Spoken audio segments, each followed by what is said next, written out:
خدا فرمایا محبوبہ زمانے سارے تیرے نے، او عرشی وی اے فرشی وی دیوانے سارے تیرے نے۔ نحمدہ ونصلی ونسلم علی سیدنا و مولانا محمد رسولہ النبی الامین المکین الحنین الکریم الرؤوف الرحیم، اما بعد۔ بسم اللہ الرحمن الرحیم۔ محترم المقام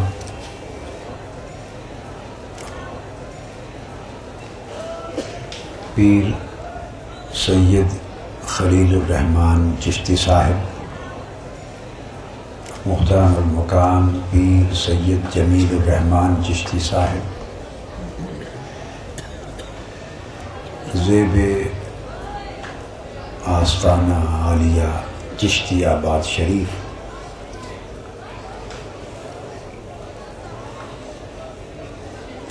اور لخت جگر اور نور نظر امام عاشقاں سلطان عارفاں حضرت خواجہ پیر سید محمد شفیع صاحب رحمۃ اللہ تعالی علیہ، معزز خواتین و حضرات، جملہ مریدین و متوسلین، شرکاء و حاضرین،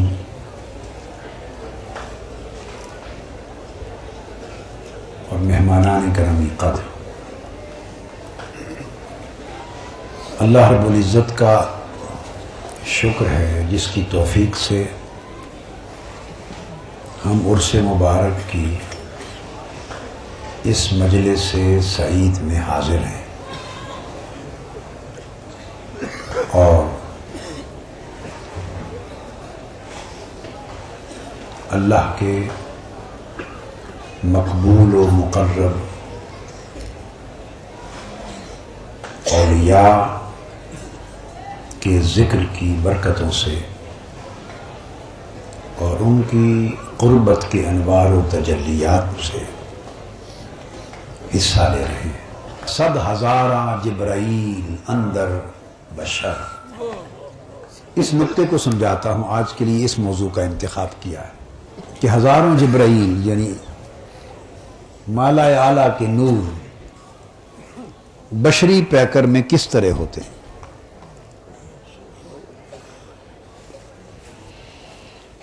اس کی وضاحت تھوڑی قرآن مجید سے کرتے ہیں، پھر اس کے بعد آگے اور بات کو آسان کرنے کے لیے مثالیں دیتا جاؤں گا۔ یہ جو انسان کا جسم ہے، اس سے آپ کو یہ سمجھانا مقصود ہے کہ اللہ کا ولی دیکھنے میں ایک بشر، ایک انسان ہی ہوتا ہے، سر سے پاؤں تک اس کا سراپا وہی ہوتا ہے جو کسی اور کا جیسے ہوتا ہے، مگر فرق یہ ہوتا ہے کہ اس کے اندر جبرائیل ہوتا ہے۔ وہ کیسے ہوتا ہے؟ بشری پیکر میں جبرائیل کیسے ہوتا ہے؟ یہ استعارتاً اب کہہ رہا ہوں۔ اللہ تبارک و تعالی نے ہر انسان کو جو شخصیت دی ہے، آپ میں سے ہر ایک کو، تو اس شخصیت کے 2 پہلو ہیں۔ کتنے؟ ایک ناسوتی پہلو ہے اور ایک ملکوتی پہلو ہے۔ ایک مادی ہے، جسمانی، اور ایک روحانی اور نورانی پہلو۔ ہر انسان کے اندر یوں سمجھیں کہ 2 انسان بستے ہیں، ایک ناسوتی انسان اور ایک ملکوتی انسان۔ اور وجہ اس کی یہ ہے کہ جب اللہ تبارک و تعالی نے انسان کے بشری پیکر کو تخلیق فرمایا، پیدا فرمایا، تو یہ دونوں چیزیں اسی وقت انسان کی خلقت میں، اس کی شخصیت میں دونوں چیزیں رکھ دی تھی۔ جب انسانی پیکر، بشری پیکر پیدا کیا جانے والا تھا تو اللہ پاک نے فرمایا کہ میں انسان کا بشری پیکر بنا رہا ہوں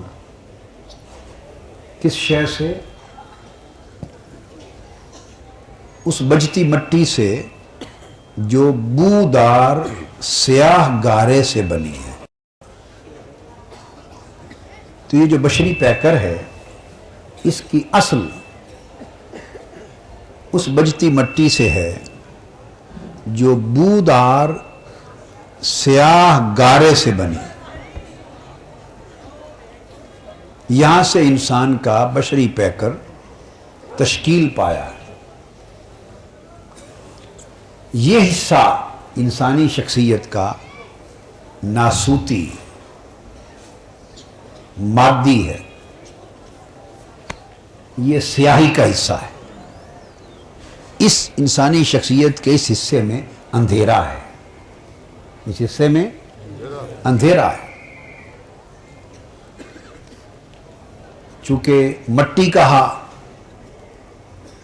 اور مٹی میں خساست ہے، گھٹیا پن ہے، مٹی میں گھٹیا پن ہے، اور وہ مٹی بھی سیاہ گارا کی شکل میں بنائی گئی تو اس میں سیاہی آ گئی،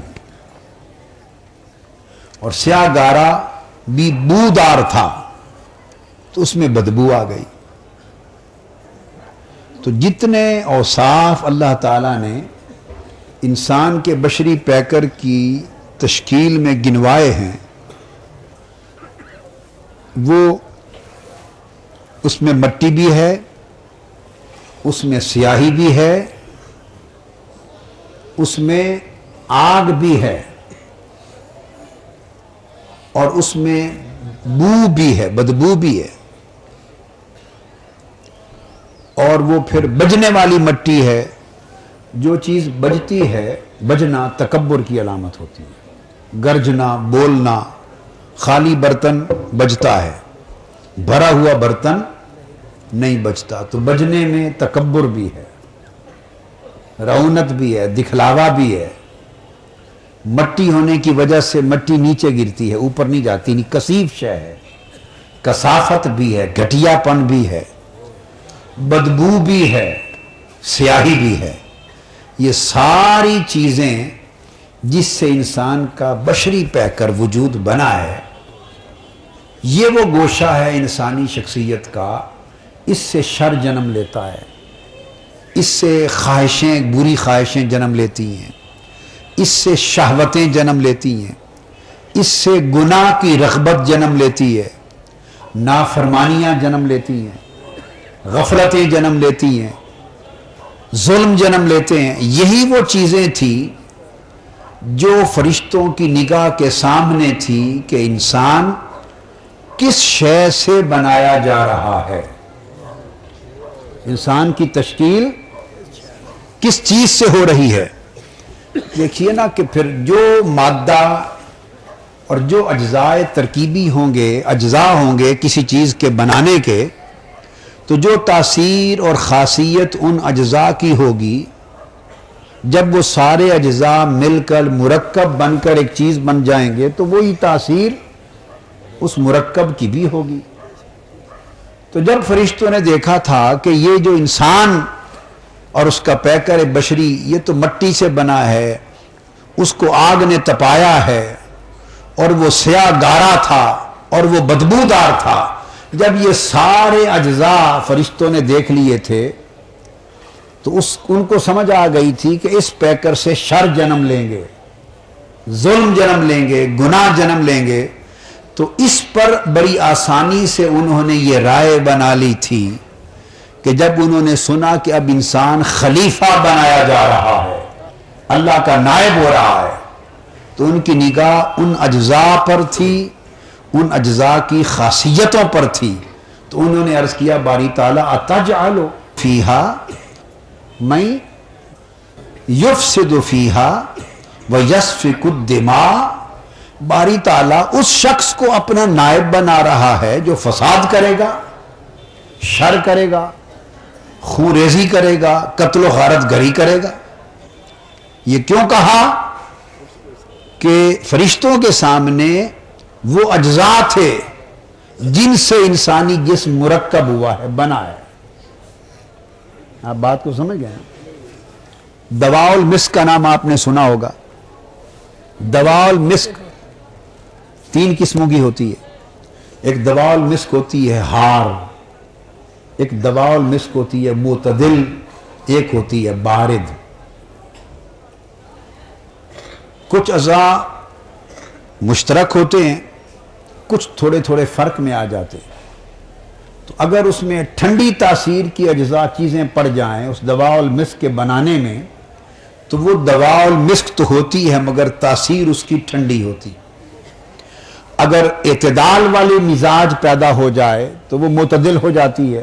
اگر گرم تاثیر کی چیزیں زیادہ پڑ جائیں تو دواء المسک ہار، گرم ہو جاتی۔ یعنی اجزاء کی جو تاثیر ہوگی وہی اس مرکب کی ہوگی۔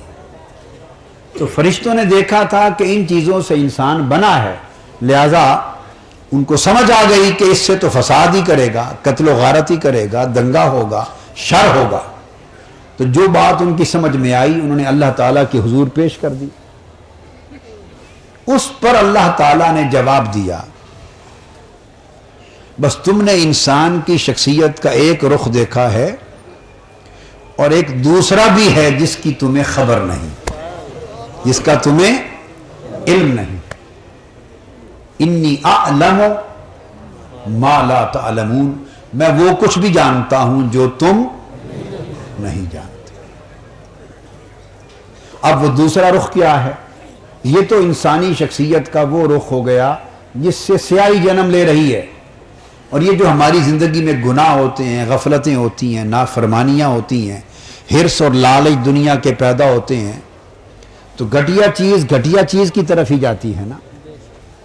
گھٹیا شے کی رغبت گناہ کی طرف ہوتی ہے، نافرمانیاں ہوتی ہیں، پھر حرص آتا ہے، تکبر آتا ہے، رعونت آتی ہے، لالچ آتا ہے، غیبت ہوتی ہے، اللہ کی نافرمانی ہوتی ہے، دنیا پرستی ہوتی ہے، ہوس پرستی ہوتی ہے، بے ایمانی ہوتی ہے، بددیانتی ہوتی ہے، لوٹ مار ہوتی ہے۔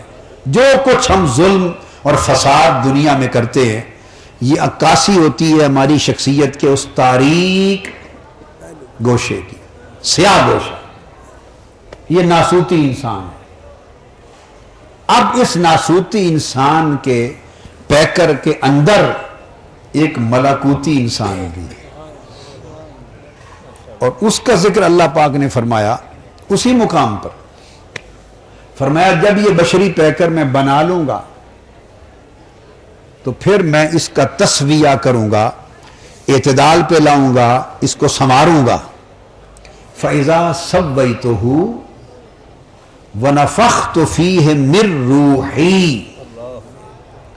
فَقَعُوا لَهُ سَاجِدِينَ۔ فرمایا جب اس کو میں مکمل کر لوں، سنوار لوں، اعتدال پہ لے آؤں، اس میں توازن قائم کر لوں، سَوَّيْتُهُ، توازن قائم کر لوں، وَنَفَخْتُ فِيهِ مِن رُّوحِي، تو اس بشری پیکر کے اندر پھر میں اپنے نور کا چراغ جلا دوں گا۔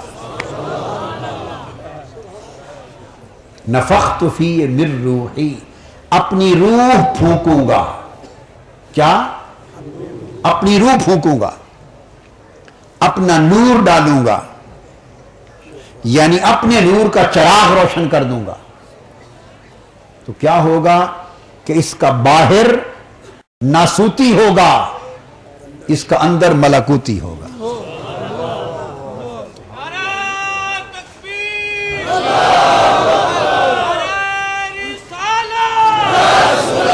اس کا ظاہر ناسوتی ہوگا، اس کا باطن ملکوتی ہوگا۔ اس کا ظاہر مادی ہوگا، باطن روحانی ہوگا۔ تو اب اس کے اندر جب اللہ فرمایا اللہ پاک نے کہ میں اپنی روح کا چراغ پھونک دوں گا، روح پھونکوں گا اور میرے نور کا چراغ جل اٹھے گا،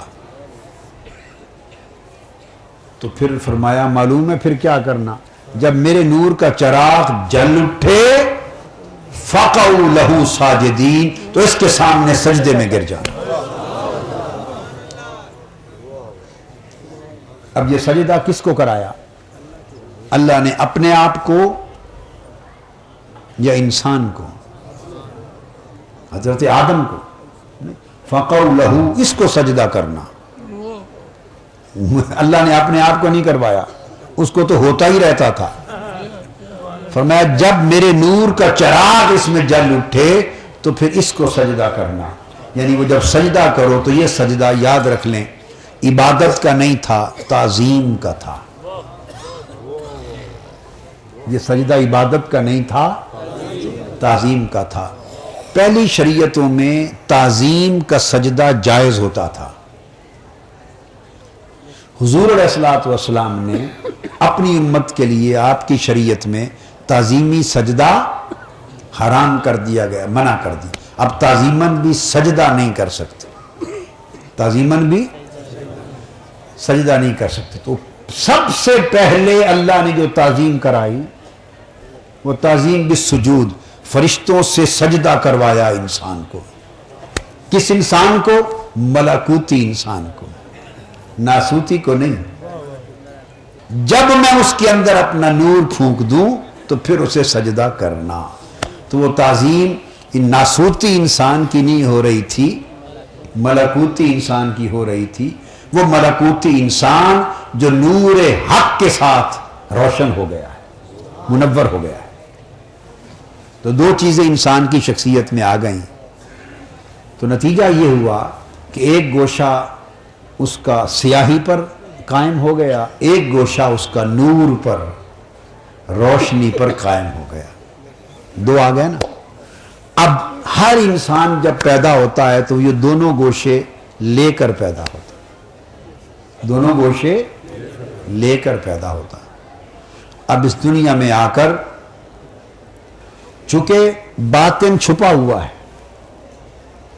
باطن اوپر ظاہر کا پردہ ہے، بشریت کا پردہ ہے، اور نور اور روح کا گوشہ اس بشریت کے پردوں کے اندر باطن میں چھپا ہوا ہے۔ لہذا اب چھپی ہوئی چیز کو ظاہر کرنے کے لیے، چھپی ہوئی چیز کو اجاگر کرنے کے لیے، چھپی ہوئی چیز کو غالب کرنے کے لیے ریاضت اور تزکیہ اور محنت کی ضرورت ہوتی ہے، تاکہ وہ جو ناسوتی اور بشری گوشہ ہے جس نے غلبہ پا رکھا ہے نور پر، روح پر، وہ پردے ہٹتے چلے جائیں، اٹھتے چلے جائیں، کمزور ہوتے چلے جائیں، اور جو اوپر کے پردے اٹھتے ہیں اندر کا نور اجاگر ہونے لگ جاتا ہے، اندر کا نور اجاگر ہونے لگ جاتا ہے اور اسے طاقت ملنے لگ جاتی، اسے طاقت ملنے لگ جاتی۔ دونوں انسانوں کی، ناسوتی انسان اور اس کے اندر چھپا ہوا ملکوتی انسان، دونوں کے ذوق جدا جدا ہیں۔ ناسوتی انسان چاہتا ہے کہ نیند کروں، ملکوتی انسان چاہتا ہے کہ نہیں جاگوں۔ ناسوتی انسان چاہتا ہے خوب کھاؤں، ملکوتی انسان چاہتا ہے نہیں فاقہ کروں۔ ناسوتی انسان کو لذت عیش اور گناہ میں ملتی ہے، اور اندر کے ملکوتی انسان کو لذت ذکر اور عبادت میں ملتی ہے۔ دونوں کے ذوق الگ الگ ہیں۔ کیوں؟ اب یہ آپ خود بھی اپنی زندگی میں محسوس کرتے ہوں گے، میں گفتگو کر رہا ہوں تاکہ آپ کو بات کی پوری سمجھ آ جائے۔ آپ اپنی زندگی میں بھی کبھی محسوس کرتے ہوں گے، کبھی کبھی ایسی کیفیت قرآن مجید کی تلاوت کرتے، عبادت کرتے، خاص خاص ذکر اذکار کی مجلسوں میں، اللہ والوں کی مجلسوں میں، 27ویں رمضان کی شب آ گئی، اور خاص مقامات یا لمحے ایسے آتے ہیں جب انسان پہ گریہ طاری ہوتا ہے، انسان کو گناہ یاد آتے ہیں، انسان تائب ہوتا ہے، روتا ہے، زار و قطار روتا ہے، اللہ کے حضور گڑ گڑاتا ہے، رونگٹے کھڑے ہوتے ہیں، ایک کیفیت میں جاتا ہے۔ اس کیفیت میں جا کر کئی بار اندر سے طبیعت کا ایک تقاضا ابھرتا ہے. کبھی کبھی آپ نے محسوس کیا ہوگا یار میں کس جھنجٹ میں پھنس گیا, چھوڑ کے بس اللہ کی عبادت کے لیے نکل جاؤں. کبھی کبھی یہ خیال بے شک ایک لمحے کے لیے آئے اور پھر بھول جائے. آتا ہے یا نہیں آتا؟ بولیے, آتا ہے نا. وہ جو اندر سے خیال ڈالتا ہے نا کہ کس جھنجٹ میں اللہ کے لیے عبادت میں نکل جاؤں, وہ ملکوتی انسان سر اٹھاتا ہے. وہ اندر کا ملکوتی انسان ہوتا ہے. کبھی رونگٹے کھڑے ہو جاتے ہیں, ایک کب کبھی ہوتی ہے, آنسو گرتے ہیں, اللہ کی یاد میں انسان مستغرق ہوتا ہے. یہ ساری کیفیتیں اس ملکوتی انسان کی جو کیفیتیں ان کا غلبہ ہوتا ہے. مگر زیادہ تر چونکہ بشری ناسوتی اور یہ سیاہی والی شخصیت غالب رہتی ہے, چھائی رہتی ہے, اس کا قبضہ رہتا ہے, غلبہ رہتا ہے, تو اس کی خواہشیں اور اس کے ذوق دبے رہتے ہیں. اندر کے انسان کے ذوق دبے رہتے ہیں.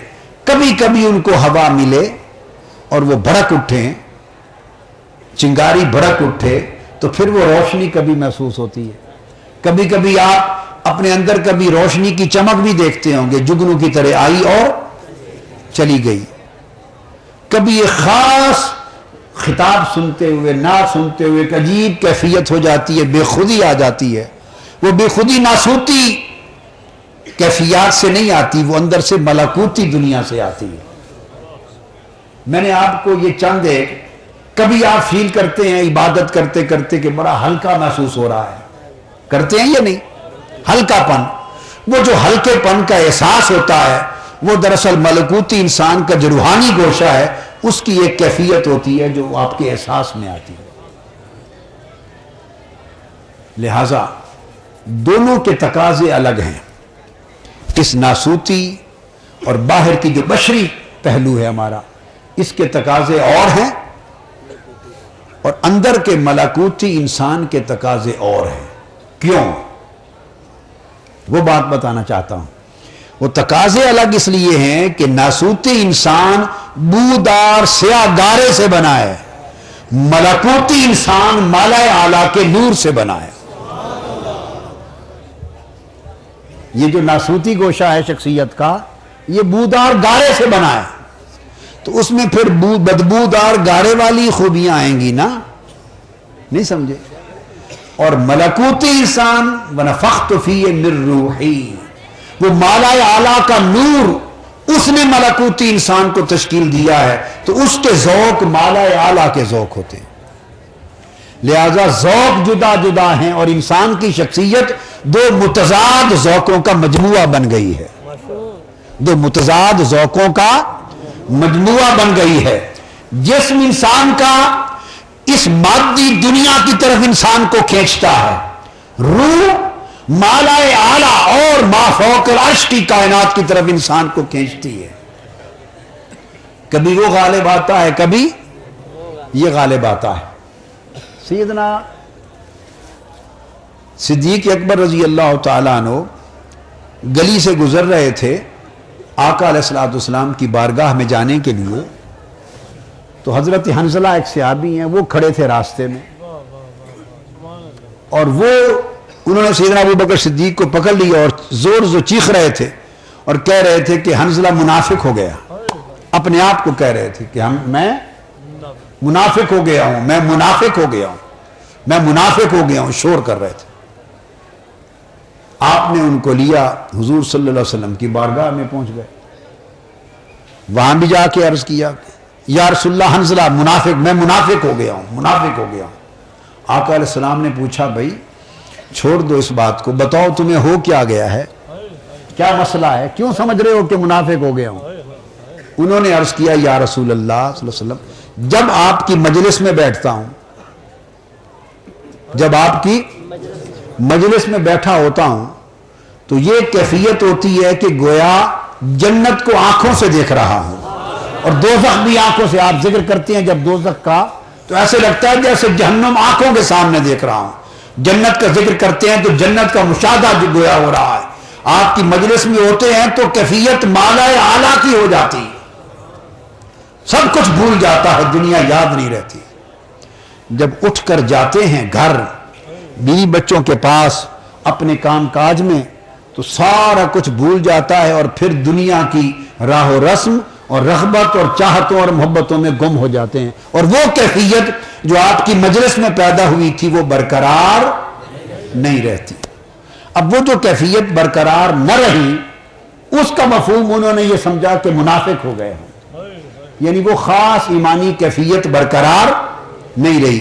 تو آقا علیہ السلام نے فرمایا نہیں حنظلہ ایسا مت کہو کہ منافق ہو گیا ہوں، فرمایا مومن کی کیفیت ایسے ہی ہوتی ہے، کبھی یوں ہوتا ہے کبھی یوں ہوتا ہے۔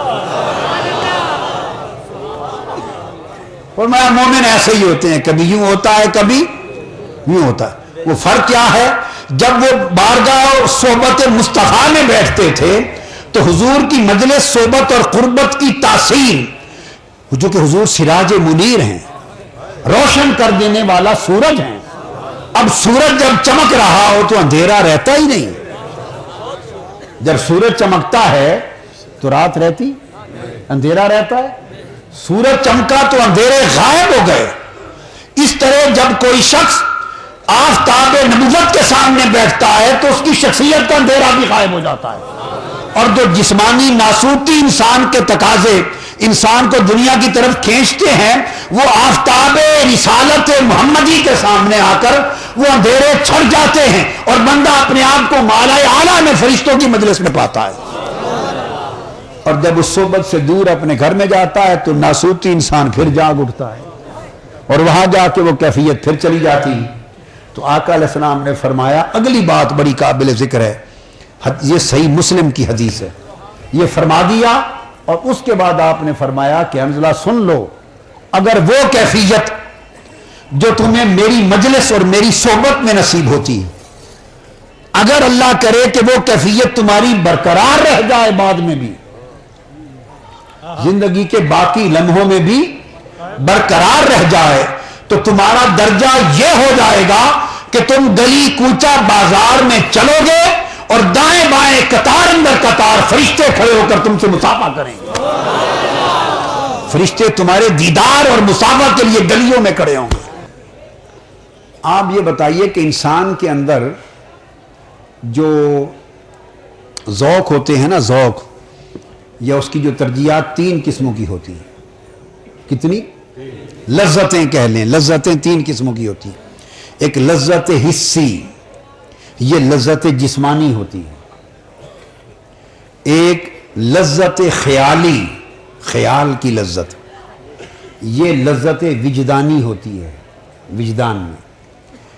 ایک لذت باطنی، یہ لذت روحانی ہوتی ہے۔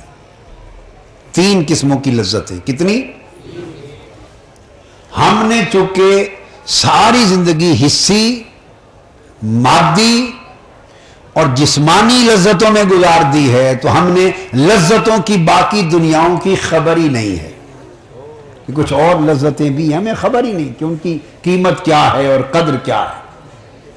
اب تینوں لذتیں انسان کی زندگی میں یہ کہ انسان زندگی کے سارے جتن جسمانی لذت کے لیے کرتا ہے۔ آپ نوکری کرتے ہیں کس چیز کے لیے؟ اعلیٰ گھر بنے گا، اعلیٰ کار ہوگی، اعلیٰ کپڑے ہوں گے، اعلیٰ خوراک ہوگی، اعلیٰ تعلیم ہوگا، اسٹیٹس ہوگا، یہ سب جسمانی لذتیں ہیں۔ کیا؟ اس کے لیے انسان مارا پھرتا اور دنیا میں ساری تکلیفیں اٹھاتا ہے۔ تو جسمانی لذت کے لیے ہزار تکلیفیں اٹھاتا ہے انسان، سفر کرتا ہے، وطن چھوڑتا ہے، کمائی کرتا ہے، رات دن 12-16 گھنٹے محنت کرتا ہے، مال لاتا ہے، اس سے راحت اور عیش اور آرام لیتا ہے۔ تو گویا جسمانی لذت کے لیے انسان تکلیفیں اٹھاتا ہے۔ یہاں تک سمجھ آ گئی؟ اب یہی انسان، مثال دے رہا ہوں آگے، اس کے اندر ایک خیالی لذت بھی ہے، اور خیالی لذت لطیف تر ہے جسمانی لذت سے۔ خیالی لذت کے مقابلے میں انسان جسمانی لذت چھوڑ دیتا ہے۔ کیا کرتا ہے؟ چھوڑ دیتا ہے۔ آپ نے اگر کسی کو شطرنج کھیلتے دیکھا ہو، یا تاش کھیلتے ہیں لوگ، تاش بولتے ہیں، کارڈز، شطرنج کھیلتے ہیں، تو شطرنج کھیلنے اور تاش کھیلنے کوئی جوا شوا کھیلنے کوئی بیٹھ جائے، اللہ آپ سب کو محفوظ رکھے، مگر یہ جو لوگ اس کام میں پڑے ہوئے ہیں یا جو اس کام کو جانتے ہیں، جنہوں نے دیکھا ہے، ان سے پوچھیں، وہ تصدیق کر دیں گے۔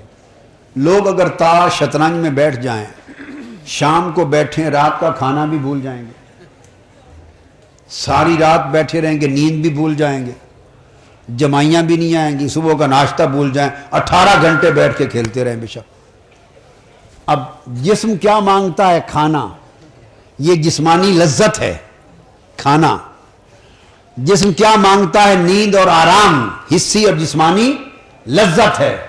مگر اگر کسی آدمی کو شطرنج کی لذت مل گئی اور تاش اور شطرنج اور جوا وغیرہ، اس میں کسی کو ذوق پیدا ہو گیا، بدبختی آ گئی، تو وہ سب جسمانی لذتیں، کھانا پینا آرام چھوڑ کر 16 گھنٹے بغیر کھائے پیے آرام کے بیٹھا رہتا ہے۔ میں نے ایسی بدبختی میں مبتلا لوگوں کو آنکھوں سے دیکھا ہوا ہے۔ میں جب پنجاب یونیورسٹی میں ہم پڑھتے تھے، ایم اے میں اور لاء کرتے تھے، تو نیو کیمپس ہاسٹل میں رہتے تھے، اور ہاسٹل میں کئی کمرے مشہور تھے کہ جہاں لڑکے تاش کھیلتے ہیں، شطرنج کھیلتے ہیں۔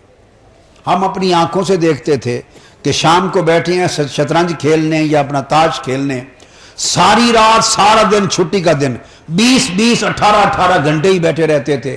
میس بھی گزر گئے، کھانے بھی گزر گئے، ناشتے بھی گئے، آرام بھی گئے، اٹھتے ہی نہیں تھے، مسلسل کرتے رہے، کھیلتے رہے۔ ان سے پوچھو تمہیں اس سے ملا کیا؟ نیند کا آرام بھی قربان کر دیا، کھانے پینے کی لذت بھی قربان کر دی، نیند کی لذت قربان کر دی۔ کس لذت پر؟ وہ جو تاش اور شطرنج اور جوے کا ایک نشہ ہے، وہ ایک خیالی نشہ ہے۔ وہ کیا ہے؟ اور کوئی نشہ نہیں، وہ ایک خیالی نشہ ہے، وجدانی نشہ ہے۔ اس خیالی نشے اور لذت نے ان کی ساری جسمانی لذتیں بھلا دی۔ اب آپ میں سے کسی کا یہ تجربہ ہے تو میں نے درست بات کہی ہے یا نہیں ہے؟ یا نہیں؟ اگلی مثال دیتا ہوں، آگے چلیے۔ یہ چھوٹی مثال تھی، اس سے بڑی بات بتاتا ہوں۔ آپ نے لوگوں کو دیکھا ہے جو پیراکی کرتے ہیں، جو لوگ اوپر سے چھلانگیں لگانے کا مشق کھیل کرتے ہیں۔ آپ نے دیکھا جو لوگ کشتی کرتے ہیں، باکسنگ کرتے ہیں، ریسلنگ کرتے ہیں۔ اور یہ گولڈن تھا، کیا نام تھا اس کا، جو کار اوپر سے اچھال کے لے جاتا تھا، سلطان گولڈن۔ یہ مختلف گیمیں ہیں، یہ مختلف گیمز ہیں۔ لوگ اس کو نہیں پتا کہ اگر جو کار اٹھا کے جا رہا ہوں، اگر دھڑام گر گئی تو موت واقع ہو جائے گی۔ اب میں اگلی مثال کی طرف لا رہا ہوں آپ کو۔ وہ کیا چیز ہے؟ زندگی سے کس کو پیار نہیں؟ زندگی سے بڑھ کے بھی کسی کو کوئی اور چیز سے پیار ہے؟ سب سے زیادہ پیاری چیز انسان کی زندگی میں زندگی ہے، اور وہ اس کار کو اچھال کے لانے میں اور اوپر سے چھلانگ لگانے میں اور لمبی پیراکی کرنے میں اور اونچی ہائٹ سے چھلانگ لگانے میں ان کو پتا ہے 90% ڈوب کے مر جانے کا بھی ڈر ہے، مگر اس موت کو جو آنکھوں کے سامنے مچلتی نظر آ رہی ہے اس کو قبول کرتے ہیں، زندگی برباد کرنے کو، امکان کو قبول کر رہے ہیں، زندگی کو نقصان پہنچانے کے لیے تیار ہیں۔ وہ کون سی چیز ہے جس نے زندگی سے پیار بلا دیا ہے؟ وہ ایک خیالی لذت ہے۔ اس گیم میں جب وہ فرسٹ آئے گا، جب وہ کار وہ ساری نیچے چلا کے لائے گا، باکسنگ میں لوگوں کے دانت ٹوٹ جاتے ہیں، سر پھوٹ جاتے ہیں، خون ہو جاتا ہے، جبڑے ٹوٹ جاتے ہیں، مرنے کے قریب ہو جاتے ہیں لوگ باکسنگ اور ریسلنگ میں، مگر مرتے مرتے بھی وہ لڑ رہے ہیں۔ وہ کیا ہے؟ ایک ذہنی نشہ ہے، ایک خیالی لذت ہے کہ اس کے جیتنے کے بعد ساری تکلیفیں اٹھا رہا۔ آپ اندازہ کر سکتے ہیں کہ درد کا عالم کیا ہوگا۔ ہسپتال پڑے ہیں، علاج جبڑا ہو رہا، ساری تکلیفیں، لذتیں، بیماریاں، درد گوارا ہیں، صرف ایک ذہنی اور خیالی لذت کے لیے کہ جیت گیا تو ورلڈ چیمپئن کہلاؤں گا۔ جیت گیا تو وہ جو جیت کی ایک لذت ہے، وہ جو اینڈ پر جا کر انعام کے وقت وہ جو ایک کپ لینا ہے اور ورلڈ چیمپئن کپ جیت کے آیا ہے، جس کا اعلان ہونا ہے، وہ ایک خیالی لذت ہے کہ وہ عزت دے گی دنیا میں پوری دنیا کا چیمپئن کہلاؤں گا۔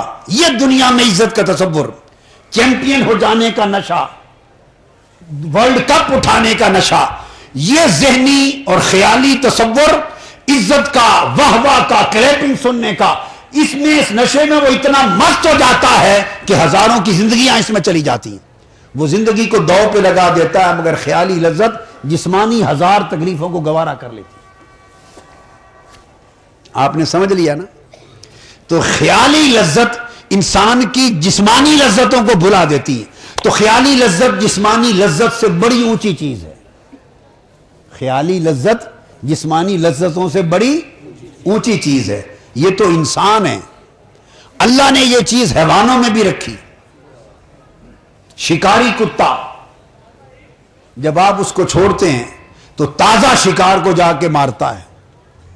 بھوکا شکاری کتا ہو، 3 دن کا بھوکا ہو، 2 دن کا بھوکا ہو شکاری تربیت یافتہ، شکاری تربیت یافتہ کتا ہو، نسلی کتا ہو، تربیت یافتہ ہو، جس کو عربی میں اسلامی اصطلاح میں کلب معلم کہتے ہیں. تربیت یافتہ نسلی کتا ہو، آپ اس کو شکار پہ چھوڑ دیں، بھوکا کیوں نہ ہو 3 دن کا، جا کے شکار کو مارے گا. اب تازہ گوشت جو اس نے مارا ہے، کتے کے سامنے تازہ گوشت پڑا ہو اور خود اس نے اس کو مارا ہو، تو کوئی تصور کر سکتا ہے کہ 3 دن کا بھوکا کتا تازہ گوشت کو چھوڑ دے گا؟ ممکن ہی نہیں ہے. کتا ہو کر تازہ گوشت بھوکی کیفیت میں چھوڑ دے. مگر جو تربیت یافتہ نسلی شکاری کتے ہیں وہ 3 دن کے بھوکے کیوں نہ ہو، تازہ گوشت شکار مار کے بیٹھا رہے گا، ایک بوٹی ہی کھائے گا، مالک کا انتظار کرے گا. مالک کا انتظار کرے گا کہ مالک کے قدموں میں جا کے شکار رکھ دوں، یا مالک آئے تو شکار اٹھا لے. خود بھوکا رہ کر نہیں کھائے گا. وہ کتا کون سی چیز ہے کہ شدت کی بھوک میں اپنے ہاتھ سے مارا ہوا شکار اس کا تازہ گوشت کھانے کو تیار نہیں اور بھوکی حالت میں صبر کر کے بیٹھا ہے. کتا کہاں اور صابر کہاں؟ صابر بن کے بیٹھا ہے. کون سا تصور ہے؟ اس شکاری کتے کو تربیت یہ ہے کہ یہ تازہ گوشت کی چند بوٹیاں کھانا جسمانی لذت ہے، مگر اس کو نہ کھانا اور مالک کے قدموں میں رکھ دینا. جب مالک خوش ہوگا اور تیری خوشی کے سامنے دم ہلائے گا، یہ خیالی لذت اس کو ساری بھوک بھلا دیتی ہے. مالک کی خوشی کا تصور، مالک کی بولیے نا خوشی کا تصور اس شکاری کتے کی ساری بھوک کا خیال بھلا دیتی ہے. اور اس کی بجائے اگر غیر تربیت یافتہ کتا ہو، تربیت کو سلوک کہتے ہیں، غیر تربیت یافتہ کتا ہو، اس کو بھوک 2 دن 3 دن کا بھوکا تو کیا کھا پی کر بھی گیا ہو اور تازہ شکار ہاتھ میں آیا تو وہیں کھانے لگ جائے گا کہ نہیں؟ تو تربیت ہو جائے تو کتوں میں فرق پڑ جاتا ہے. تربیت ہو جائے تو کتوں میں فرق پڑ جاتا ہے. اور اگر انسان کی کسی شیخ کامل کے پاس تربیت ہو جائے تو اس کی انسانیت میں کتنا فرق آ جاتا ہے. اصحاب کہف کا کتا ہی تھا نا، اصحاب کہف کا کتا ہی تھا جو ان کے پیچھے چل پڑا. فقیروں کا کتا تھا، اللہ والوں کا کتا تھا تو کتا مگر اللہ والوں کا تھا، اللہ والوں کی صحبت میں رہنے والا تھا. تو اللہ والوں کی صحبت میں رہ کے کچھ ادب آ گیا تھا اس کو، تو چل پڑا. وہ مارتے رہے، بھگاتے رہے، وہ نہیں بھاگا. اللہ نے اس کو زبان دی، وہ ان سے پوچھنے لگا مجھے کیوں بھگاتے ہو، مجھے آپ کیوں بھگاتے ہیں؟ انہوں نے کہا تو کتا ہے، تو بھونکے گا. ہم ظالم بادشاہ سے بھاگ رہے ہیں، ہجرت کر رہے ہیں، ہم کہیں چھپیں گے، تو بھونکے گا، دشمن آ کے پکڑ لے گا. اس نے کہا میں ولیوں کا کتا ہوں، بھونکنے والا نہیں ہوں.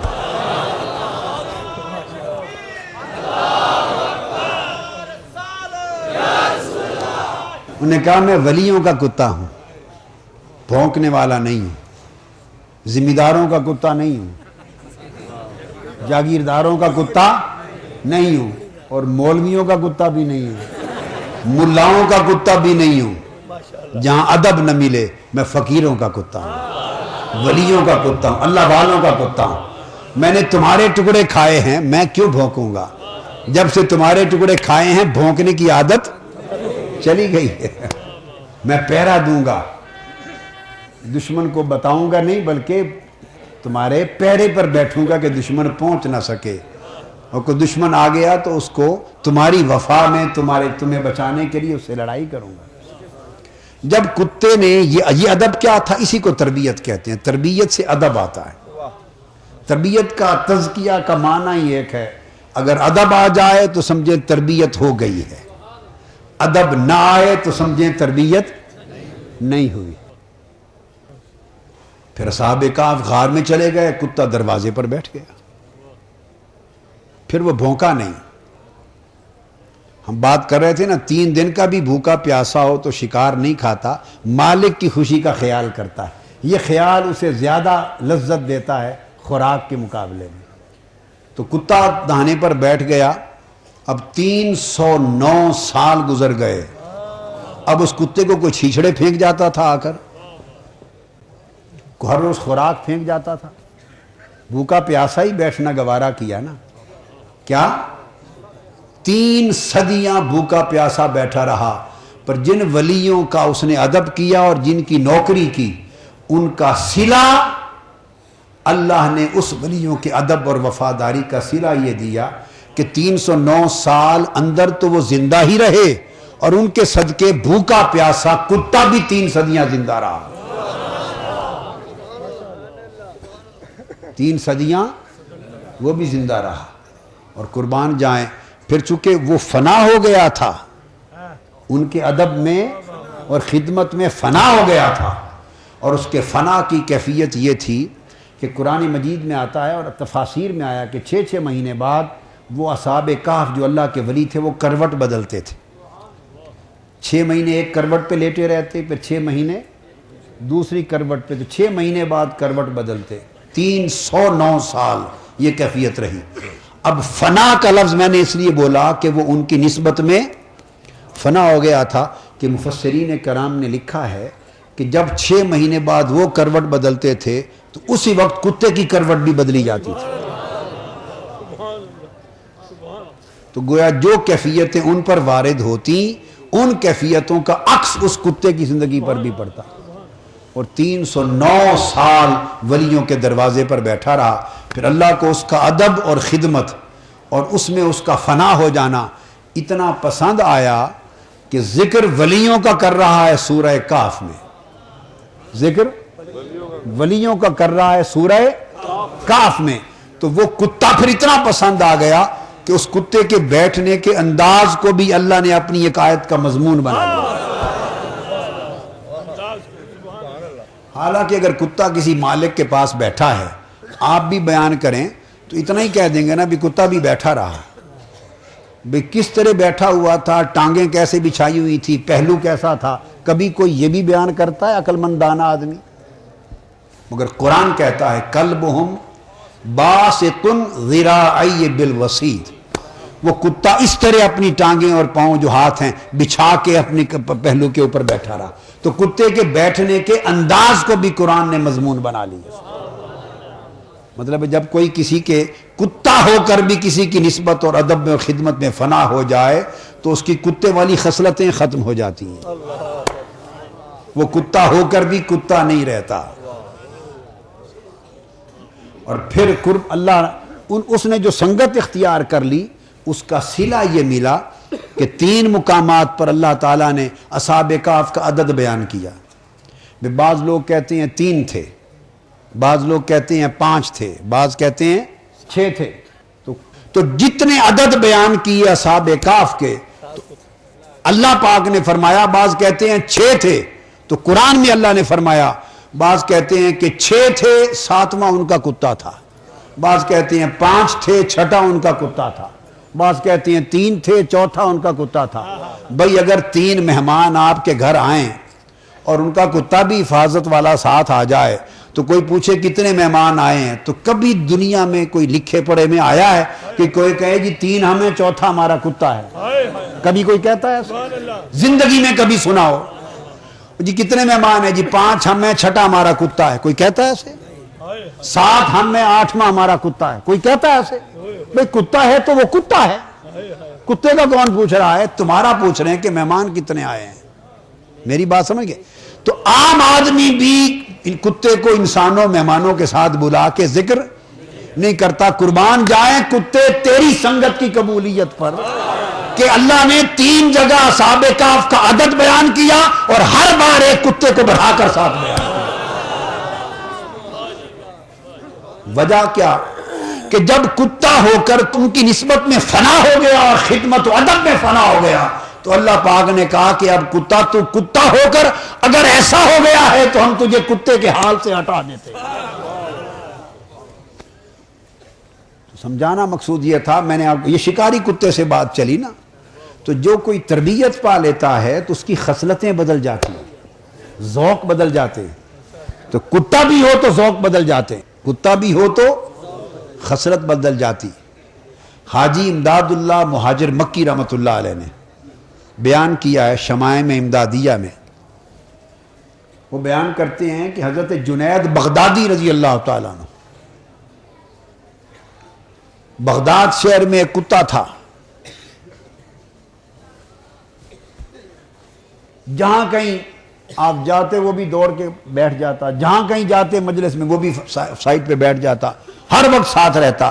ایک دن آپ مجلس میں بیٹھے تھے تو آپ ہر وقت اس کتے کو کہ وفادار کتا ہے, ہر وقت پیچھے رہتا ہے, ہر وقت پیچھے رہتا ہے, پیچھے رہتا ہے, اس کی اس عادات پر جو پیار آیا تو حضرت جنید بغدادی نے اس کتے پر توجہ کر دی, اس پر توجہ کر دی. توجہ کی تو فرماتے ہیں کہ اس کے بعد وہ کتا اب شہر بغداد میں جہاں بیٹھتا 30-40 کتے اس کی مجلس میں ادب کے ساتھ بیٹھ جاتے تھے. وہ کتا جہاں بیٹھتا 30-40 کتے اس کی مجلس میں ادب کے ساتھ بیٹھ جاتے. تو گویا اس کتے پہ نظر ہو گئی تو کتوں کو بھی پہچان ہو گئی کہ اب یہ نظر والا کتا ہے.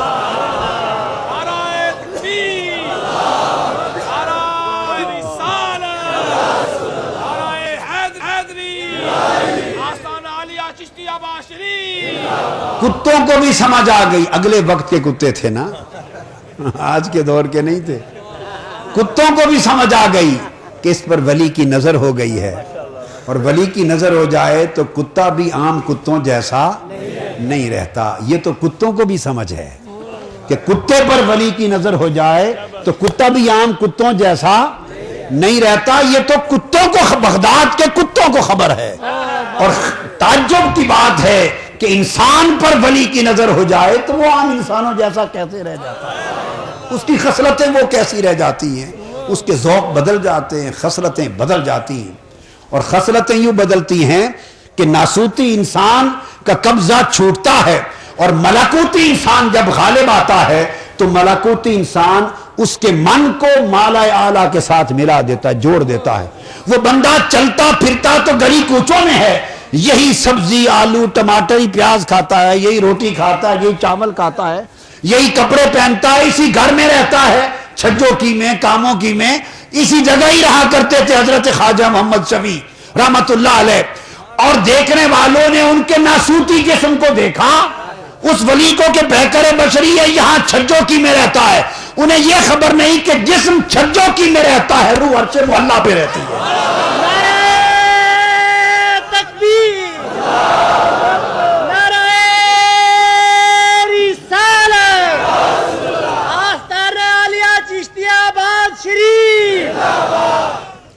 پھر اس انسان کا رشتہ مالا اعلیٰ کے ساتھ جڑ جاتا ہے.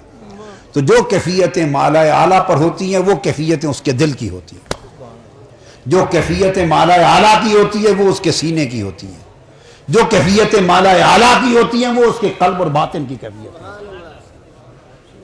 اس کے اندر نور کی بارش ہوتی رہتی ہے, اس کے اندر نور کی بارش ہوتی رہتی ہے. تو ترجیحات بدل جاتی. تو سمجھانا مقصود یہ تھا, وہ یہ بتا رہا ہوں کیسے 100,000 جبرائیل اندر بشر, کہ وہ بشر کا پیکر, بشر کا پردہ رہ جاتا ہے, اندر جبرائیل ہوتے ہیں. پیکر پردہ بشریت کا ہوتا ہے اور اندر جبرائیل کی مانند سارا مالا اعلیٰ کے انوار ہوتے ہیں. تو ترجیح بدلتی ہے ذوق. تو جیسے جس کو لذت خیالی نصیب ہو گئی، خواہ وہ شکاری کتا تھا.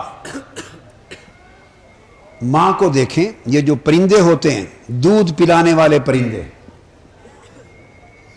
آپ نے اگر مطالعہ کیا ہو پرندوں کی زندگی کا، برڈز کی ورلڈ ہے ایک پوری، مطالعہ کریں تو دودھ پلانے والے پرندے، وہ جو مائیں ہوتی ہیں وہ بھوکی رہیں، کھانے کو کچھ ملے نہ ملے، جان جا رہی ہو، مگر انہیں اپنے مرنے اور بھوکے رہنے کی فکر نہیں ہوتی. اندر کوئی قطرہ خون دودھ کا ہو یا نہ ہو، مگر بچوں کو دودھ پلانے کی انہیں پہلے فکر ہوتی. پرندہ ہے، پرندہ ہو کر بھی اپنی جان کی فکر نہیں کرتا، بچوں کو دودھ پلانے کی فکر کرتا ہے. وہ کیا چیز ہے؟ وہ جو اس کی اولاد ہونے کے ناطے ایک رشتہ ہے، اس سے اس کو لذت خیالی ملتی ہے کہ میری اولاد، وہ مانگتا ہے، اس کے اندر مانگتا ہے، خیالی لذت ہے، ایک جسمانی وجدانی لذت ہے. تو دوستو، جنہیں خیالی لذت مل جائے انہیں جسمانی لذتیں بھول جاتی ہیں. اور اب ذرا آگے چلیں، اور پھر جن کو باطنی لذت مل جائے ان کو خیالی لذتیں بھول جاتی ہیں. جنہیں خیالی لذت مل جائے انہیں جسمانی لذت بھول جاتی ہے، اور جنہیں باطنی اور روحانی لذت مل جائے انہیں لذتیں اور رنج و الم سب بھول جاتے ہیں. وہ کیسے بھولتے ہیں؟ چلیں آپ کو مصر لے چلتے ہیں اور زنان مصر سے پوچھواتے ہیں کیسے بھولتی ہیں کہ نہیں بھولتی. زلیخا نے حضرت یوسف علیہ السلام کو دیکھ لیا، زلیخا نے حضرت یوسف علیہ السلام کو تک لیا، واری واری گئی، عاشق ہو گئی، وارفتہ ہو گئی، دیوانی ہو گئی. اب پورے مصر میں بدنامی ہو گئی. دیوانی جو ہوئی تو بدنامی بھی ہو گئی. ہر کوئی کہے دیکھو جی اپنے ہاتھ کے خریدے ہوئے غلام پر، ایک لڑکے پر عاشق ہو گئی، لڑکے پر عاشق ہو گئی، بازار سے کل خرید لائی تھی، عاشق ہو گئی. ہر طرف تانے ہی تانے، پریشان ہو گئی. اس نے کہا اب اس تانوں سے جان کیسے چھوٹے. کسی اللہ والے سے جا کے پوچھ لیا، فقیر سے پوچھ لیا، اور میں یہاں کہاں کرتا ہوں اس کی خوش نصیبی کہ کوئی ملا نہیں ٹکر گیا. کوئی ملا ٹکر جاتا تو وہ کہتی کہ کیا پرابلم ہے، وہ کہتی پریشان ہوں، تانے دیتے ہیں. وہ ملا کہتا آؤ اس کو بھی بلا لو، ہم بھی کتابیں لے کے آ کے مناظرہ کروا لیں. نصیب اس کا کسی عاشق فقیر کو ٹکر گئی ہوگی. پوچھا بابا جی ہر طرف جدھر جاتی ہوں تانا ہی تانا ہے، کیا کروں، کیسے جان چھوٹے. کسی فقیر نے، عاشق نے کہا بیٹی کوئی بات نہیں، سادہ سا طریقہ ہے، یہ زبانیں چپ نہیں ہوں گی، یہ زبانیں چپ نہیں ہوں گی، یہ نہ دیکھنے کے رولے ہیں سارے. حل یہ ہے جو تو نے دیکھا ہے تھوڑا سا ان کو بھی دکھا دے. جو تو نے دیکھا ہے تھوڑا سا ان کو بھی دکھا دے، بس اپنے آپ چپ کر جائیں گی. چونکہ نہیں دیکھا اس لیے شور شرابہ ہے، اور جو نہ دیکھنے کے رولے ہیں، جو دیکھ لیتے ہیں وہ چپ کر جاتے ہیں، وہ جھگڑے نہیں کرتے. تو اس نے سبیل کر لی، ان ساروں کو گھر دعوت دے دی، بلا لیا، پھل دے دیے، تیز تیز چھریاں دے دیں، اور حضرت یوسف علیہ السلام کے قدموں پہ گر پڑی. عرض کیا حضور میں نے آپ کو بڑا پریشان کیا، مگر آپ لجپال ہیں، غریب نواز ہیں، سخی ہیں، میری پریشانی کو چھوڑ دیں، اب مجھے اس مصیبت سے نجات دے دیں. کیا کروں؟ ایک بار عورتیں دائیں بائیں، زنان مصر کی عورتیں بیٹھی ہیں تانا دینے والی، یہاں سے درمیان سے گزر جائیں اس گلی سے، اور گزرتے ہوئے ایک بار ان کے چہرے پہ پردہ رہتا تھا، ایک بار پردہ اٹھا دیں، بس وہ ایک لمحے بھر کے لیے آپ کو تک لیں گی، میرا کام ہو جائے گا. یوسف علیہ السلام نے معاف کر دیا، فرمایا گزر جاتے. یوسف علیہ السلام کو دیکھا تھا نا، دیوانی ہو گئی تھی. یہ میرا جملہ ذرا یاد رکھیں، تھوڑا آگے کام آئے گا. یوسف علیہ السلام کو دیکھا تھا، دیوانی ہو گئی تھی، بس یہ جملہ محفوظ رکھ لیں. یوسف علیہ السلام گزرے، عورتوں کے ہاتھ میں چھریاں تھی، پھل تھے، آپ نے پردہ اٹھایا، عورتیں تکتی رہ گئیں. کیا تکتی رہ گئیں، چھریاں چل گئیں، پھل گر گئے، انگلیاں کٹ گئیں، خون بہہ گئے۔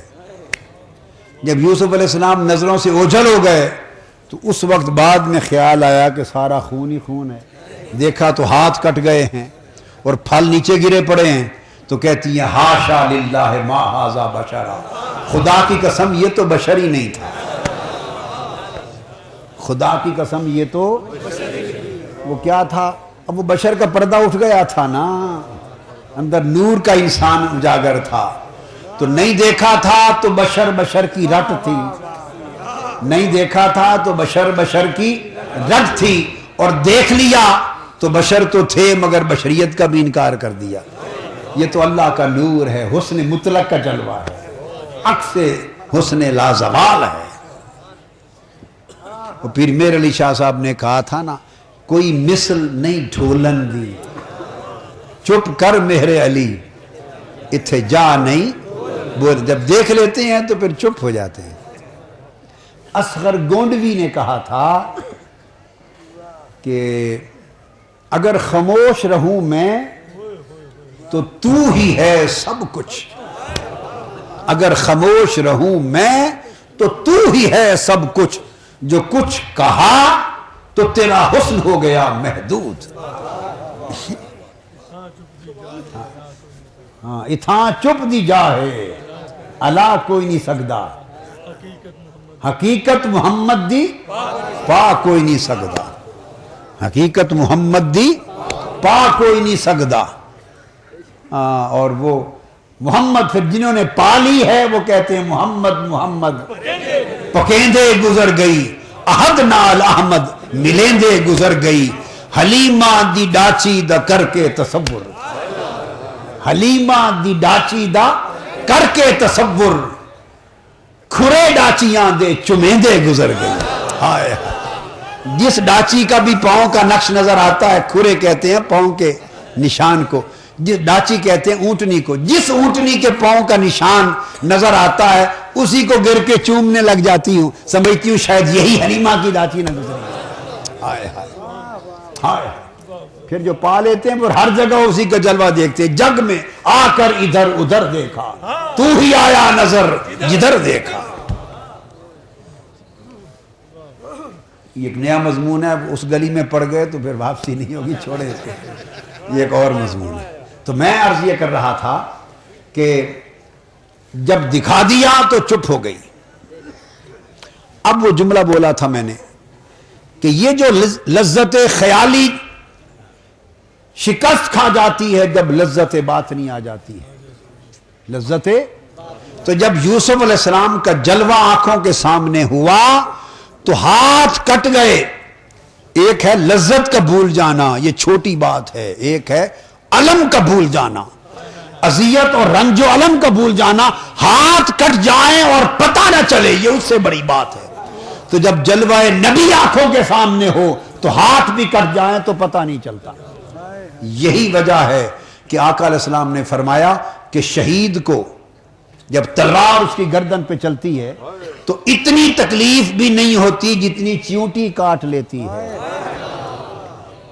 جتنی چیونٹی کاٹے کی تکلیف ہوتی ہے اتنی بھی نہیں ہوتی۔ کیوں؟ ادھر تلوار اس مرد حق کی گردن پہ چلتی ہے اور قفس انصری سے روح پرواز کرتی ہے، ادھر جان نکلتی ہے، ادھر پردہ اٹھا دیا جاتا ہے، اور جلوہ حق شہید کی آنکھوں کے سامنے آشکار ہوتا ہے۔ وقت شہادت چونکہ اس کی روح جلوہ حق کے دیدار میں غرق ہوتی ہے، اس لیے تلواریں چل جائیں چیونٹی کے کانٹے کی درد نہیں ہوتی۔ تو جو جلوے کا درجہ بلند ہوتا چلا جاتا ہے، انسان کا غرق ہونا، فنا ہونا، تو بلند ہوتا چلا جاتا ہے، تو لذتیں بھی غائب ہو جاتی ہیں، رنج اور غم تکلیفیں بھی غائب ہو جاتی ہیں۔ تو باطنی لذت آ جائے تو لذتیں بھی گئیں اور اذیتیں بھی گئیں، علم اور اذیتیں بھی گئیں۔ تو اللہ کے ولی، اللہ کے ولی، ان کی کیفیت اس لیے حضرت موسیٰ علیہ السلام جب طور سے واپس آئے تھے تو جلوہ حق کے اثرات، اس تجلی حق کے، ان کے اوپر اس طرح پڑے تھے کہ ان کے چہرے انور اب کوئی تک نہیں سکتا تھا موسیٰ علیہ السلام کے. انعکاسی تجلی تھی. وہ کیا تھی؟ انعکاسی تجلی تھی. ان کے چہرے پر انعکاسی تجلی یہ حق کا نور اتنا روشن تھا، درخشاں تھا کہ جو دیکھ لیتا ننگا چہرہ نابینا ہو جاتا، آنکھوں کی بینائی چلی جاتی. مولانا روم نے بیان کیا ہے اپنے خاص انداز میں. تو پھر آپ اس کے بعد اپنی گدڑی کا ایک ٹکڑا پردہ بنا کے چہرے پہ رکھتے تھے. جو پردہ جس کپڑے کا بناتے وہ جل جاتا. چہرے پر انوار و تجلیات کا عالم یہ تھا، جو پردہ رکھتے جل جاتا. عرض کیا باری تعالیٰ ہر پردہ جل جاتا ہے، اب کیا کروں؟ فرمایا موسیٰ اپنی جسم کو مس ہونے والی گدڑی کو پردہ بنا. چونکہ وہ گدڑی تیرے جسم سے مس ہوتی ہے، انوار کی صحبت میں رہتی ہے، وہ نہیں جلے گی، برداشت کر لے گی. تیرے جسم سے نکلنے والے انوار کی صحبت میں رہتی ہے. چنانچہ اس کا پردہ بنا لیا، چہرے پہ رکھتے تھے، ڈلک چہرے پہ رکھتے، اور اس کے بعد اب چہرے پہ کو پردہ پوش کر کے رہتے. آپ کی زوجہ محترمہ کو بھی مدت گزر گئی، دیدار نہیں کر سکی. ایک روز زوجہ نے عرض کیا حضور مدت گزر گئی، دیدار کرا دیں چہرے کا. فرمایا تیری بینائی چلی جائے گی، نابینا ہو جائے گی. تو عرض کرتی ہے کہ حضور ایک آنکھ بچا لیتی ہوں جس سے کام چلاتی رہوں گی، ایک آنکھ اس دیدار کی لذت میں جاتی رہے. بتا یہ رہا ہوں کہ جب لذت کا درجہ اونچا ہوتا چلا جاتا ہے تو نچلی لذتیں ساری بیکار ہو جاتی ہیں، آدمی تھوکتا بھی نہیں ہے ان کو. آپ کیا سمجھتے ہیں ولی اس دنیا میں رہتا ہے تو ہمارے جیسا ہوتا ہے؟ وہ ان لذتوں کی دنیا میں رہتا ہے کہ ساری دنیا اس کے لیے بیکار ہو جاتی ہے. رہتا دنیا میں ہے مگر دنیا اس کے دل و باطن میں نہیں ہوتی، وہ کسی اور لذتوں میں جیتا ہے. تو زوجہ نے عرض کیا حضور ایک آنکھ بچا لوں گی کام کاج کے لیے، ایک جاتی کروں گی، دیدار پر نظر کر دوں گی. آپ نے پردہ اٹھایا، آپ نے ایک آنکھ پہ ہاتھ رکھا، آنکھ کو سے دیکھا، دیدار کی لذت سے سرشار ہو گئی اور آنکھ قربان ہو گئی. بینائی جاتی رہی. جب بینائی جاتی رہی تو آنکھ تو گئی مگر وہ لذت اتنی دے گئی، وہ دیدار کی کیفیت کہ عرض مچل گئی. عرض کی تھی حضور جی چاہتا ہے دوسری آنکھ بھی قربان کر دیں.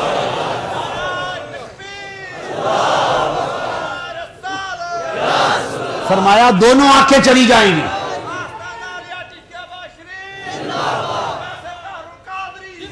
فرمایا دونوں آنکھیں چلی جائیں گی، کیا کرو گی؟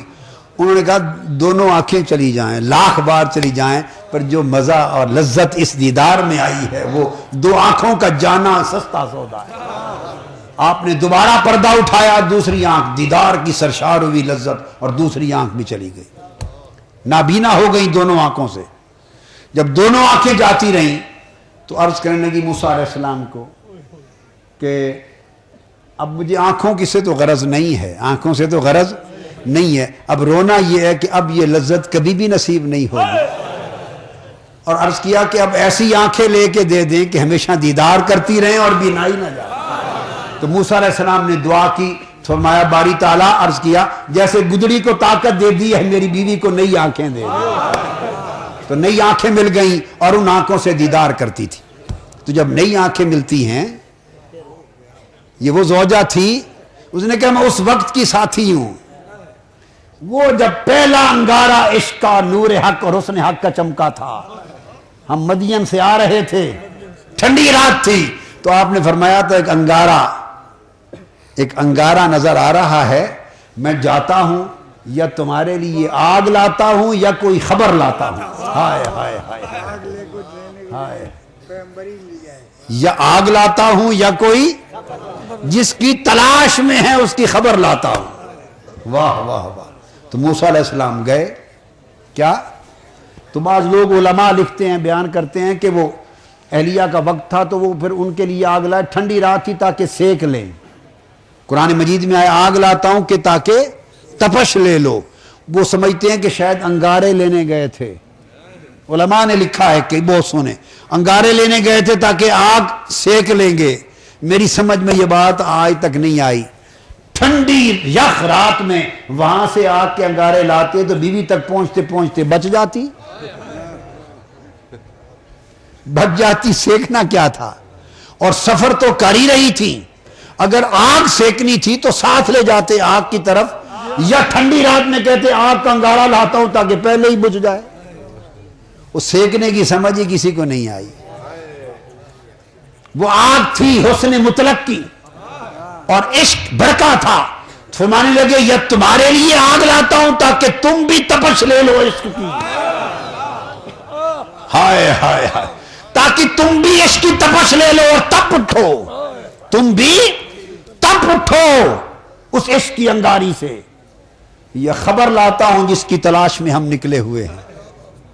تو وہاں گئے تو خبر مل گئی, وہاں گئے تو خبر مل گئی. یا موسیٰ فخلعنا علیک, مقدس وادی میں آیا ہے جوتے اتار کے آ.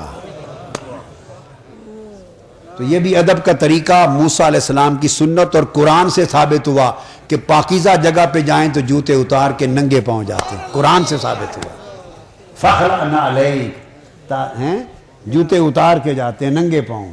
کیا اب زمانے بدل گئے, اب کوئی ننگے پاؤں چلے تو دنیا مذاق کرتی ہے.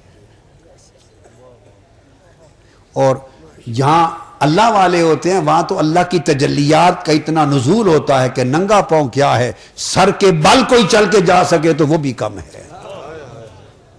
تجلیات الہیہ کا عالم یہ ہوتا ہے. پہلے زمانے کے لوگ جانتے تھے ان باتوں کو. یہ علماء دیوبند میں ایک نامور عالم و گزرے ہیں مولانا محمد قاسم نانوتوی.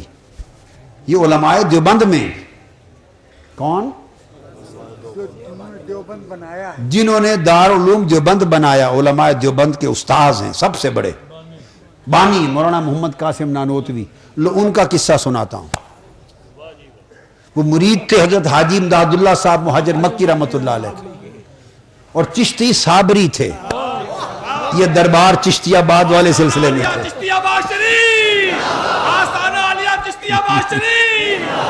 بس ایسے خیال آ گیا, میں نے کہا حوالے کا حوالہ اور چشتی صابری نسبت. تو چشتی مخدوم علاؤالدین علی احمد کلیر شریف, وہ ہر سال کلیر شریف مخدوم حضرت صابر احمد کلیر شریف کے عرس مبارک کی حاضری کو جاتے تھے. ہر سال اس حاضری پر جاتے, اور 5-6 میل کلیر شریف کے فاصلے پر رڑکی ایک گاؤں آتا ہے, جگہ آتی. میں گیا تو نہیں ہوں, بس ایسے پڑھا ہے.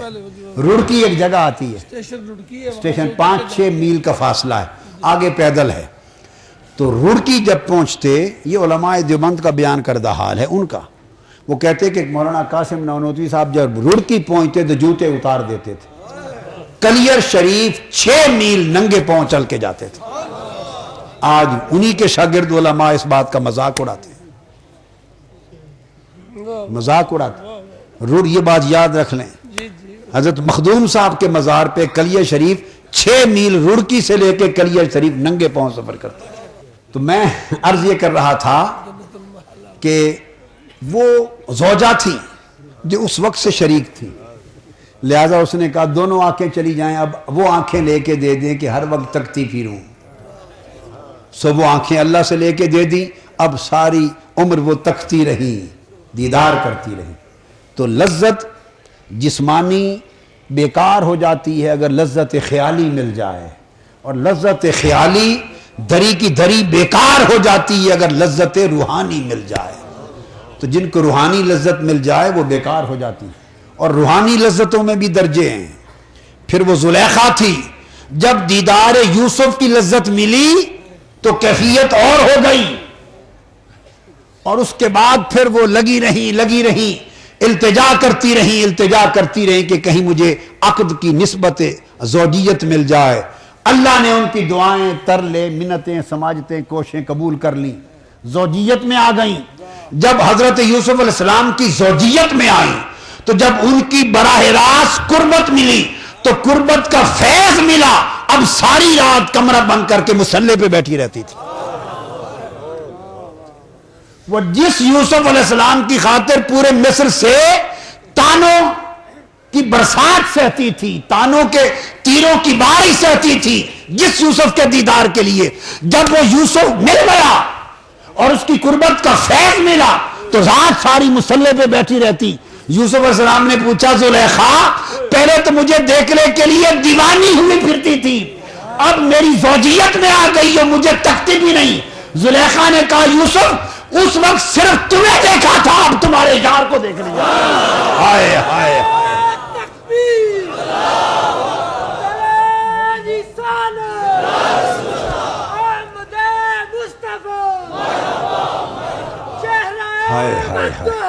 یوسف علیہ السلام پہلے صرف آپ کا حسن دیکھا تھا، اس نے زندگی کی ساری لذتیں بلا دی تھی، اب اس حسن کی جھلک دیکھ لی ہے جس حسن نے آپ کو ایسا حسین بنایا ہے.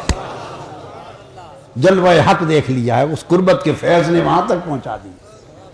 سمجھانے کی بات تھی. شیخ ابو طالب مکی قوت القلوب میں فرماتے ہیں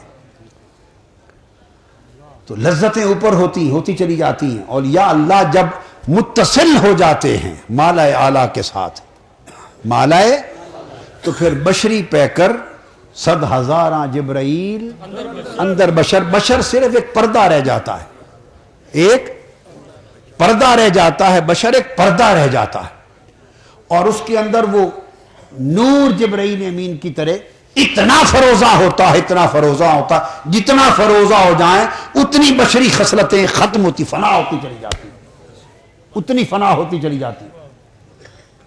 اور ایسے لوگ بھی پھر ہوئے کہ ہندوستان کے ایک بزرگ تھے خواجہ رسول نما، ان کا نام تھا حضرت خواجہ رسول نما رحمت اللہ علیہ. ایک ولی اللہ تھے، فقیر تھے اللہ کے. کیفیت ان کی یہ تھی کہ وہ جو 100,000 جبرائیل اندر بشر، اندر لطافت نور کی اتنی غالب آ گئی کہ مسجد میں آئے اور ایک عالم، شاہ جہاں پور کی مسجد تھی یا قلعہ لال قلعہ دہلی کی جگہ پر، ایک عالم بیٹھے درس دے رہے ہیں اور فلسفے کی کتاب پڑھا رہے ہیں اور یہ مسئلہ سمجھا رہے ہیں کہ حضور صلی اللہ علیہ وسلم، مسئلہ سمجھا رہے ہیں کہ آسمان، پرانے وقت کا فلسفہ تھا، پرانا، اب وہ نہیں رہا، پرانا فلسفہ یونانیوں کا، کہ آسمان ایسے جسم ہیں کہ یہ نہ پھٹ سکتے ہیں اور نہ پھٹے ہوئے مل سکتے ہیں. پرانا یونانی فلسفہ تھا، اب یہ سائنس نے اس بات کو رد کر دیا.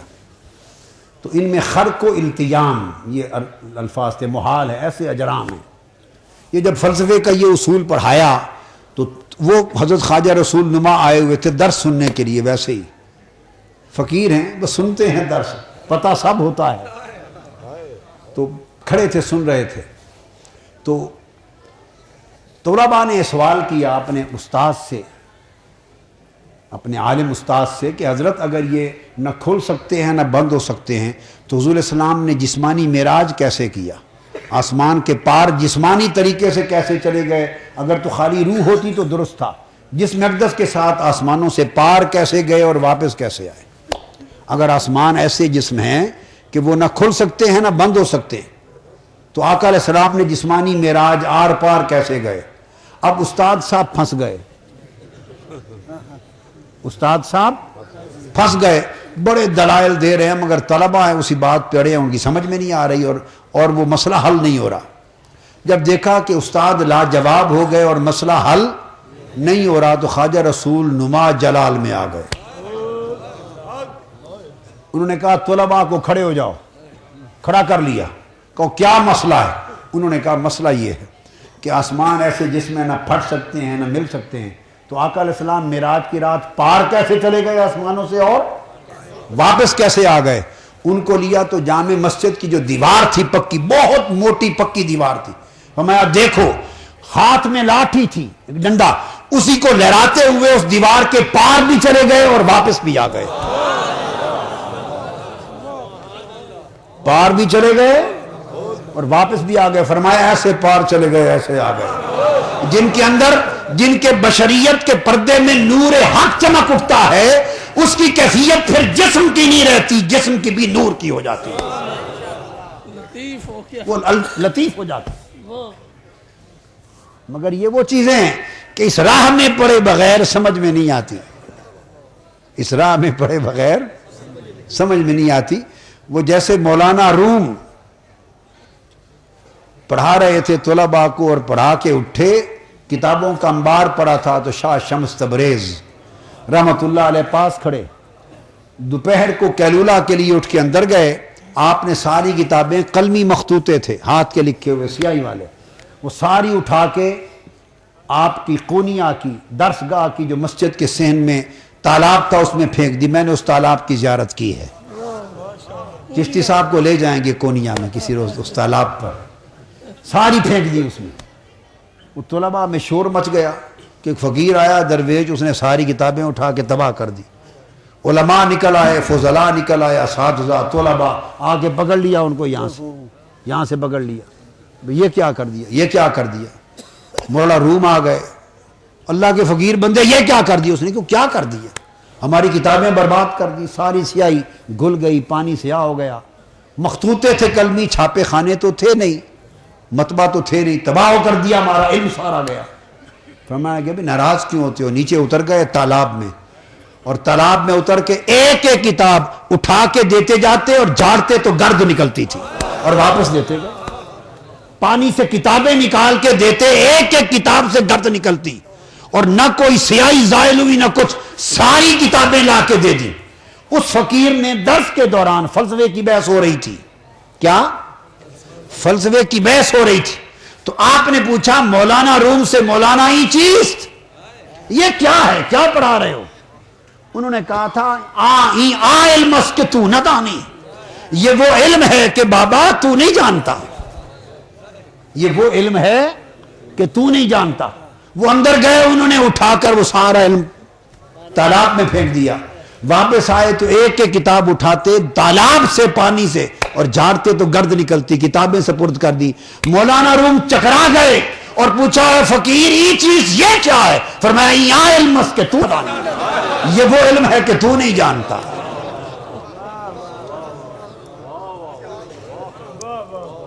یہ تو جو کیفیت بدلتی ہے تو بندہ اس عالم مادیات کے اصولوں سے نکلتا چلا جاتا ہے.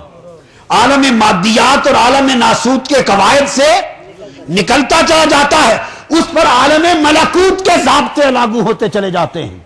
وہ آدمی چلتا پھرتا ناسوتی ہوتا ہے مگر کیفیت اور احوال اس کے ملکوتی ہوتے ہیں، اور پھر اس کا درجہ بلند ہوتا چلا جاتا ہے. بارگاہ سمدیت میں قربت پاتا ہے اللہ کا ولی قریب ہوتا چلا جاتا ہے خدا کے. انوار و تجلیات الہیہ کو سموتا چلا جاتا ہے اپنے من میں، اور اتنا سموتا ہے کہ عالم ملکوت سے بھی پرواز کرتا ہے اور عالم جبروت میں چلا جاتا ہے. وہ بندہ پھر ملکوتی نہیں رہتا، آسمانی دنیا نیچے رہ جاتی ہے، وہ جبروتی ہو جاتا ہے. عالم جبروت کے انوار و تجلیات اس کی کیفیات اور مقامات کو بدل دیتے ہیں. وہ بندہ ایک نئی دنیا میں رہتا ہے، اس کے پاس تکویر آتی ہے، وہ نگاہ اٹھاتا ہے، تقدیر بدل جاتی ہے. وہ جو چاہتا ہے وہی ہو جاتا ہے. جس سمت ہاتھ اٹھاتا ہے پوری ہوائیں فضائیں بدل جاتی ہیں. جبروتی قواعد اس پر لاگو ہوتے ہیں، اور پھر وہ قربت اور تجلیات الہیہ میں پرواز کرتا کرتا اتنا بلند ہوتا ہے کہ عالم جبروت سے نکل کر پھر عالم لاہوت میں چلا جاتا ہے. وہ انسان لاہوتی ہوتا ہے. اس کو علامہ اقبال نے کہا اے طائر لاہوتی، اس رزق سے موت اچھی، جس رزق سے آتی ہو پرواز میں کوتاہی. تو وہ ناسوتی انسان لاہوتی جا پہنچتا ہے، اور پھر لاہوتی کیفیت سے نکل کر وہ لمحے اور وہ وقت بھی آتے ہیں اللہ کے بندوں پر کہ وہ ہاہوتی ہو جاتے ہیں. تو کبھی جب انسان کیفیتوں سے نکلتا ہے تو مغلوب ہوتا ہے حال میں. کیا ڈاما ڈول ہوتا ہے، مغلوب ہوتا ہے. بہت کچھ بڑے بڑے مرحلوں سے گزرتے ہوئے مغلوب ہوتا ہے. کچھ مغلوب ہو کے رہ جائیں تو اٹک جاتے ہیں، اور کچھ نکل جائیں تو مغلوبیت سے نکل کے غالب الحال ہو جاتے ہیں. غالب الحال ہو جاتے ہیں. ہر کوئی برداشت نہیں کر سکتا، جو کر لے وہ کامل ہو جاتا ہے.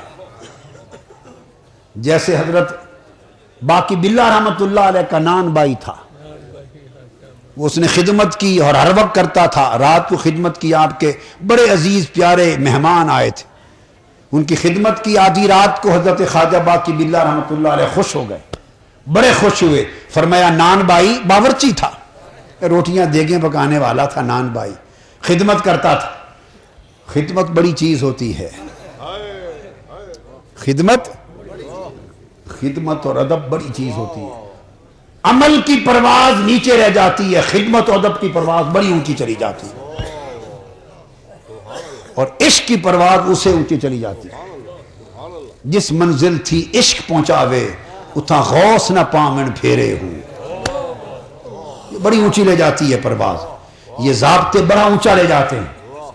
تو آپ خوش ہو گئے، فرمایا نان بھائی کیا مانگتے ہو؟ جوش میں آ گئے۔ تو سادہ تھا تو اسے سمجھ تو تھی نہیں، بس پوچھا کیا مانگتے ہو؟ اس نے کہا حضور اپنے جیسا بنا دے، اپنے جیسا بنا دے۔ سادگی تھی۔ اب چونکہ زبان سے کہہ بیٹھے تھے تو توجہ کی، اس کو توجہ اتحادی کہتے ہیں۔ توجہ کی 7 قسمیں ہیں، اولیاء اللہ جو توجہ کرتے ہیں ان کی کتنی قسمیں ہیں؟ 7۔ ان میں سے ایک قسم توجہ اتحادی ہے۔ اتحادی توجہ کا یہ ہوتا ہے کہ توجہ کرنے والا شیخ جس پر توجہ کرتا ہے اس کے باطن کے ساتھ اس کے ظاہر کو بھی اپنے ساتھ متصل کر دیتا ہے، تو اس کا باطن بھی بدل جاتا ہے اور ظاہر شکل و صورت بھی بدل جاتی ہے، رنگ ڈھنگ شکل صورت بھی بدل جاتی ہے، باطن اور ظاہر دونوں بدل جاتے ہیں۔ یہ توجہ اتحادی ہوتی ہے، ظاہر اور باطن کو متحد کر دیتا ہے اپنی توجہ کے ساتھ۔ توجہ اتحادی کی، اپنے جیسا کر دیا، باطن میں فیض دے دیا اور شکل بدل کے باقی بلا بنا دیا اپنے جیسا۔ اب فرق صرف اتنا رہ گیا کہ وہ ہوش میں تھے، یہ ڈولتا تھا، برتن میں بھر گیا نا، اور برتن تو اتنا تھا نہیں کہ سنبھو سکے، کہہ دیا بس یک لخت اپنے جیسا بنا دے۔ اب یہ نہیں سوچا کہ ان جیسا ہو کہ میں سنبھال بھی سکتا ہوں، تو سنبھالنے کے لیے تو پہلی محنت تو کی نہیں تھی، یک لخت ڈلوا لیا۔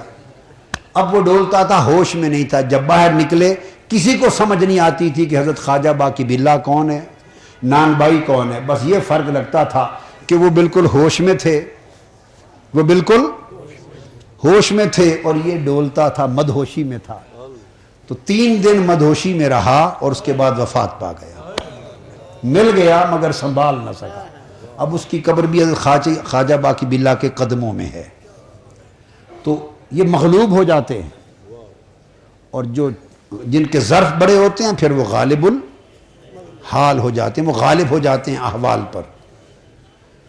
اسی طرح حضرت بابا فرید الدین گنج شکر رحمت اللہ تعالی عنہ قرۃ الصدر العزیز، آپ نے فرمایا کہ بہت سے لوگ اللہ کے بندے ایسے عارفوں کی، اولیاء اللہ کی بات کی، بہت سے لوگ ایسے ہیں ایک پیالہ شراب معرفت کا پی لیں تو ہوش میں نہیں رہتے۔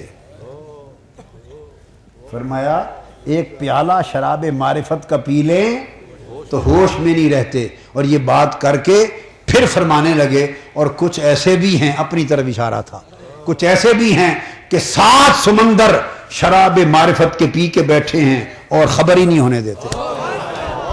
خدا فرمایا محبوبہ زمانے سارے تیرے نے، او عرشی وی اے فرشی وی دیوانے سارے تیرے نے۔